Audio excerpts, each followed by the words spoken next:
They say any sufficiently advanced technology is indistinguishable from magic.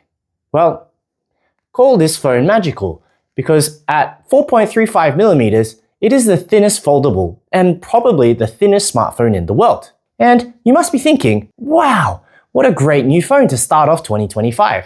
But actually, this phone was announced back in July 2024, right around the same time as the Samsung Z Fold 6. So this phone is already 6 months old now. Samsung have been my daily driver for over 13 years, ever since the Galaxy S2. And I thought I'd never use another Android company, until this phone came along. And if you go back and watch my Welcome to my Channel video, I mentioned a particular device made me want to start this whole channel. And that device is this phone. So what made me switch? What makes it better than the Samsung Galaxy Z Fold 6? Let me tell you why. Hey, it's Nathaniel, and today I'm going to be talking to you about the Honor Magic V3. I'm starting off with the unboxing because unlike phones that come from Samsung or Apple, where they give you just the phone and a cable and forgo everything else, Honor has provided a plethora of accessories in the box. And considering the phone costs $1,800, it's already starting to show its value just by coming with accessories. You really feel like this is a premium phone, even just from the opening of the box. And when you pick up the phone, you'll notice how incredibly thin the phone is.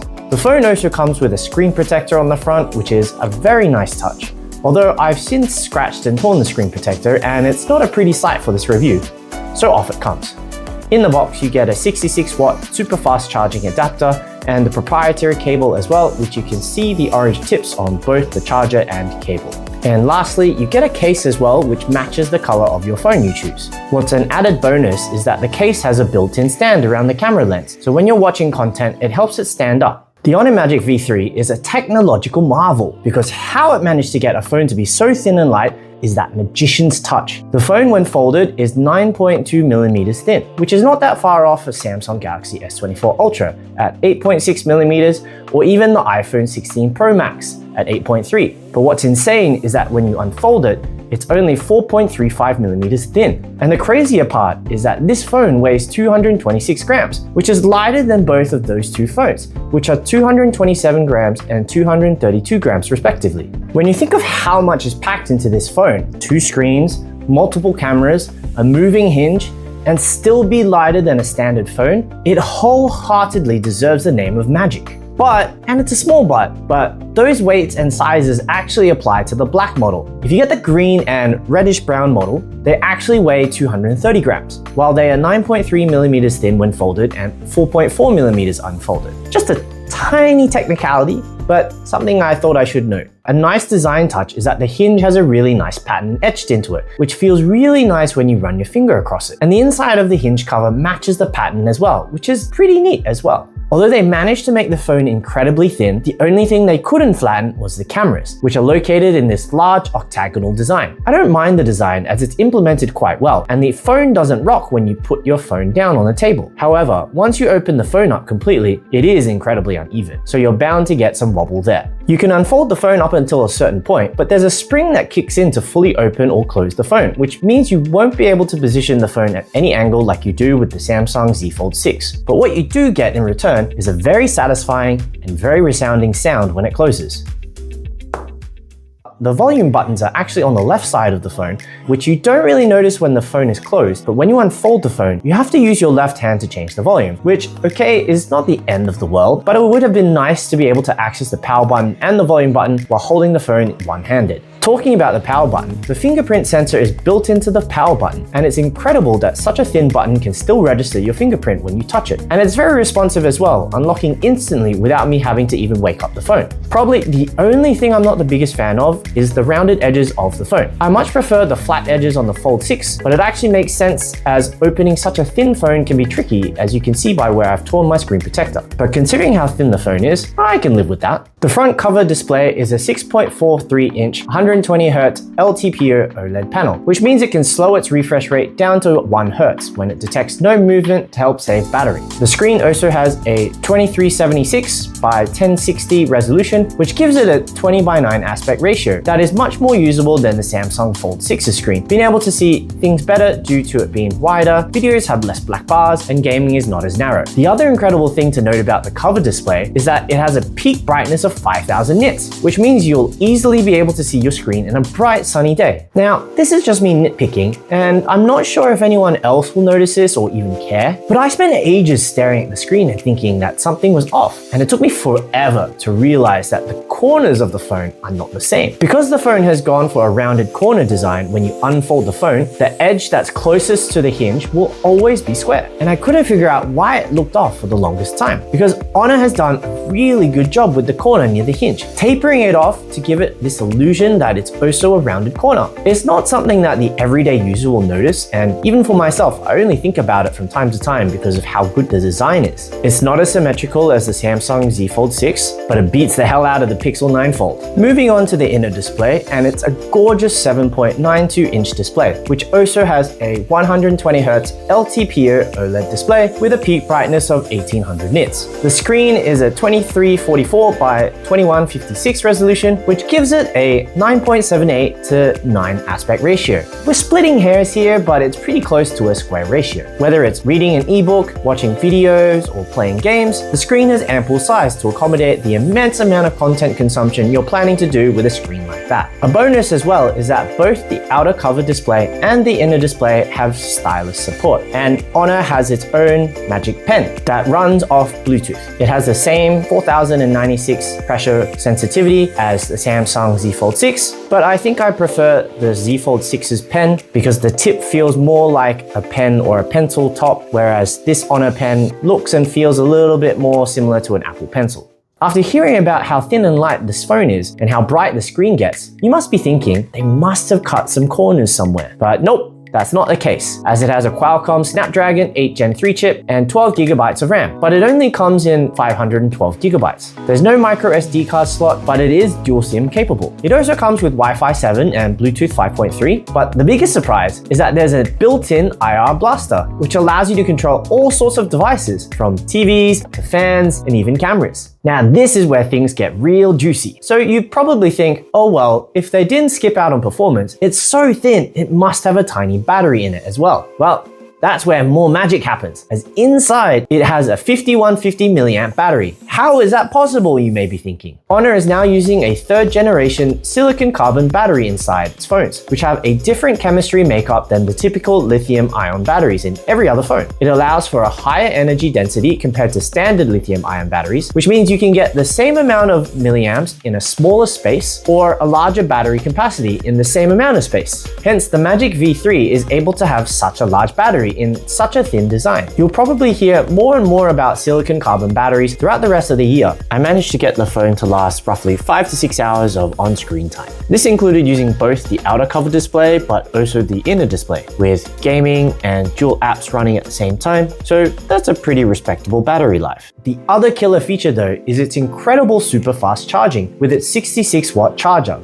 You can get 0 to 50% in roughly 22 minutes, and in my testing, 0 to 100% in around 50 to 55 minutes. Something to note though is that these charging speeds are only attainable with the charger that comes in the box. If you try a different charger, it won't charge it at the same speeds. It can also do 50-watt wireless charging with a supported charger, and it also supports reverse wireless charging. Although I wasn't able to verify how fast wireless charging was, as the smart kid that I am bought a Huawei charger thinking it would work as they use the same tech. But it sadly does not, due to both companies loving their walled garden ecosystem, aka spend more money with us. Talking about the cameras now, and on paper, they're actually what you'd expect to see on a premium foldable phone. The main camera is a 50 megapixel sensor, while the ultra wide is a 40 megapixel 0.6 times sensor, and the telephoto is a 50 megapixel 3.5 times sensor, but you can go up to 100 times with digital zoom. Also, the selfie camera on the outer and inner displays are 20 megapixels. What's slightly amusing to me is that you'd think the main sensor would be the center stage on the camera bump, but it's not. It's actually the telephoto lens. That's because you actually need physical space to be able to have an optical zoom lens. It's a little disappointing that it's only 3.5 times, but it's better than not having a zoom lens at all. What's great though is that there is an abundance of camera features built in.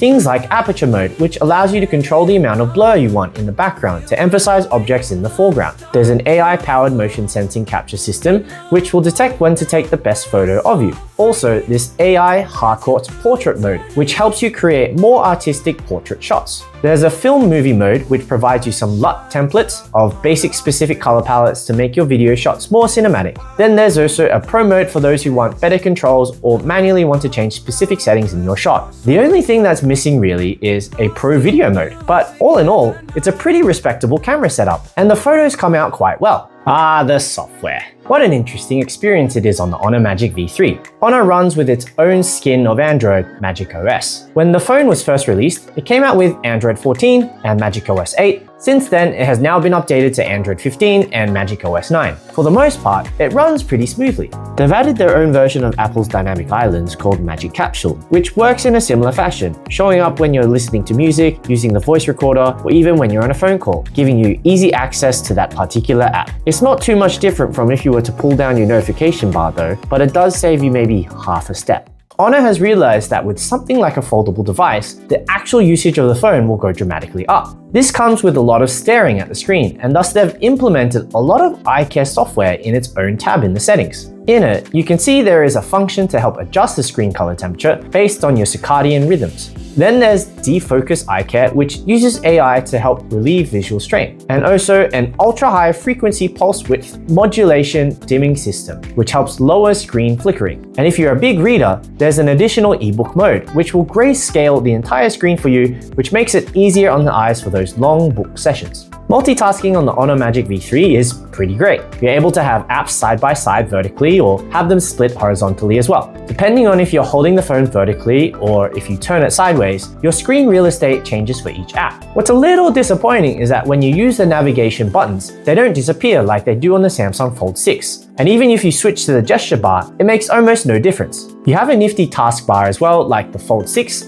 and you access it by pulling and holding from the side, most likely to avoid any patent infringements from Samsung. Pressing on apps makes them pop out in floating window mode, which you can then minimize or make them full screen. However, you can't resize them to any shape or size the same way you can on the Fold 6, as the vertical apps are locked at 9:16 aspect ratio, while horizontal apps are locked at 4:3. You can at least still make it bigger or smaller, and there's a neat little trick where you can pin an app to the top corners of the screen so they can be out of the way but still viewable. Unfortunately, you can only have 2 floating windows active at any time, but if you open multiple apps in floating window mode, it will store them in a separate task window for easy access to switch between. Like Samsung, there is a dedicated tab in the settings for Honor's AI capabilities. However, they haven't gone as all out with the AI features as Samsung has. There's an app suggestion built into the control center and a widget you can place on your home screen. As the name implies, it will suggest the controls or the apps it thinks are what you are looking for based on your habits and phone usage. Then there's AI Translate, which will live translate what you're saying from one language into another. You can also use the outer cover displays to show the other person what you're trying to say.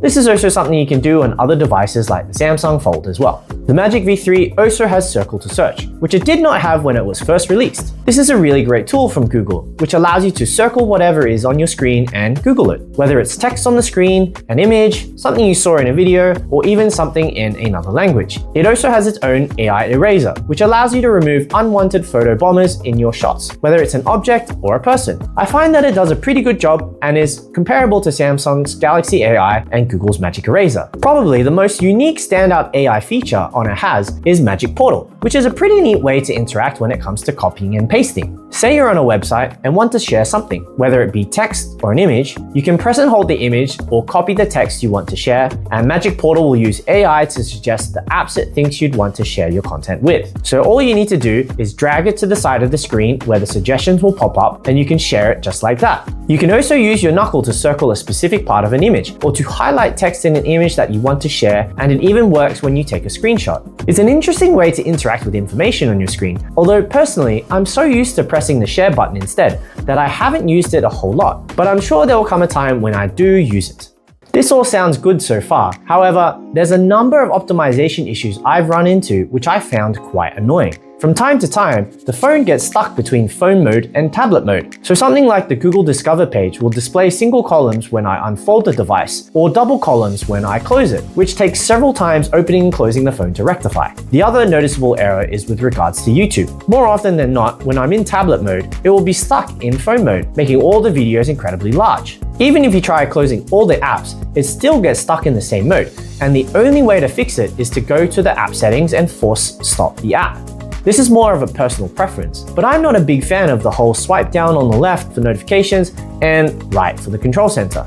This feels like they're emulating Apple in their notification and settings management, but I'm not all for it. Too many times I've reached to swipe down to access something and I've pulled down the wrong side. And when you want to swipe away a notification, you can only do it in one direction, which is challenging to do when you're gripping the phone one-handed. I much prefer having it all in one panel like they do on Samsung, and unfortunately, there's no option to switch between the two styles. So you must be wondering, after all these frustrations I have with the software, why did I switch from my Samsung to this phone as my daily driver? The software annoyances I can live with, but what Honor has done with the hardware is so good, it's too hard not to pass up. And so, who is this phone for? Well, if you want an impossibly thin phone that gives you that tablet experience, but looks and feels exactly like a normal phone and has a very good multitasking experience, charges at ridiculous speeds, and actually has a decent camera in it, then the Honor Magic V3 is for you. This phone is not for you, however, if you can't live with daily software annoyances, aren't willing to pay the price for a foldable phone, or want more AI features. Thanks again for staying until the end. If you liked what you saw, then please give this video a thumbs up and subscribe to the channel so you can see more content like this. Also, feel free to comment down below on what you saw. Would the Honor Magic V3 convince you enough to switch to a foldable? And if you want to check out my review of the Samsung Galaxy Z Fold 6 or the Google Pixel 9 Pro Fold, you can check out the videos here. Until next time, I'll see you in the next video.